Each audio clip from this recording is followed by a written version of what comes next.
So question is, what would it take for me to buy a dog for $50,000, $40,000 if money wasn't an issue? If money it was irrelevant to me. Um, some people say, well, if it's irrelevant, you'll buy it no matter what, whatever it is. And I say, no, well, money can be irrelevant, but intelligence should always be used, when you're buying things. You're not going to be taken advantage of just because you have more money, or just because you have more money, everything should cost more. For example, if you were going to the store and they say, hey, wait a minute, you're a rich person, so that bottle of soda you're buying that usually costs $1.50, now it costs $50. So you gotta give me $50 for that bottle of soda. So what would it take me to spend $50,000 on a dog? There's rumors that some people, some famous people have paid 100,000 something, and I can't think that could be possible. I don't think. I know that people like that, especially if the new into money people spend a little bit more without thought than people that are born into money, have all money. So I think that my mentality is more all money. I'm not saying that I'm wealthy or no, none of that, but just mentalities, different mentalities. Like for me, money doesn't matter. To me, money is not a thing. I don't. It's just a tool. I use money for this and that, and that's it. So, yeah, what would it take for $50,000? All right, I don't know what it would take you guys. I've given you enough time to think about it and give your thoughts out loud, or maybe you can put them in your comments.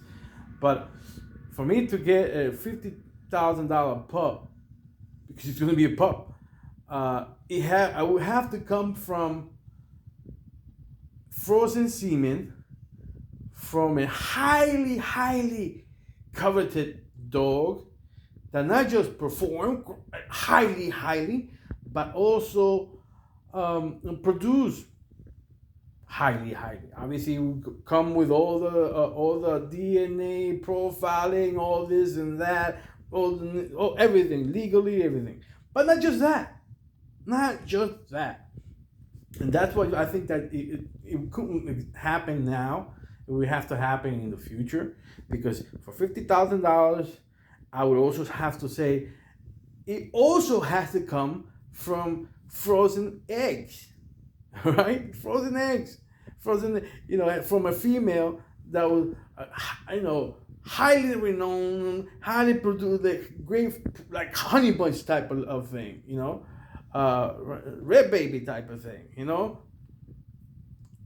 So yeah, that would be the minimum requirements for me to pay $50,000 for a puppy.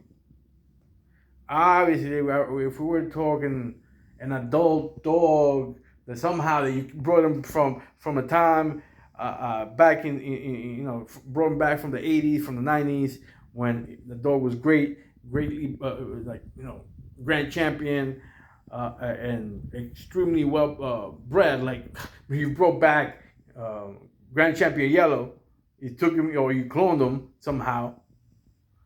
That would be another reason. Another a clone would be also another option, that if you're able to clone, and I'm buying the DNA material to clone the dog, then that would also be another 50,000. But that actually will cost you 100,000, because you're paying 50 for the DNA, or whatever the sample needed to produce a clone, and then you have to pay another 50,000 for the actual procedure. So that would be 100,000. So if you just want to keep it at 50,000 as your cap, the only way it would be for me to be sending that would be that way. So if anybody if we're thinking of spending that much money on a highly class, like top of the line, top shelf dog, you should not be paying no $50,000. Shouldn't be closing to any of that. This breed again would be the best bred puppies should be costing no more than 22,500. Maybe if it's like I can't even think of something like again back in the past if we had two grand champions, bred together of not scatterbred grand champions, but grand champions of family bred each, and perhaps more than 3,500. But and especially if you just maybe you only have like three puppies or something like that. But other than that, no man, that's it. Be smart. Don't spend all crazy. And when people are telling you high stories, slow down and do your research. This is Tony Montana. Till next time.